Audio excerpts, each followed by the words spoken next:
we have our quiver, the cardboard, pop that open. Take your bow, slide it over. And we simply slide the quiver out of that, get rid of that, slide him down our bow. Right? So this uses the Canadian jam knot. So look it up, it's a great little knot. You want to get that little piece of red thread against that hole. Right? So get it right there. Now you've got this.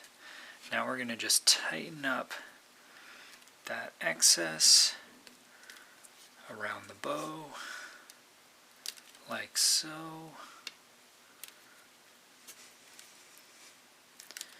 Until we have this. We tighten up this, and you just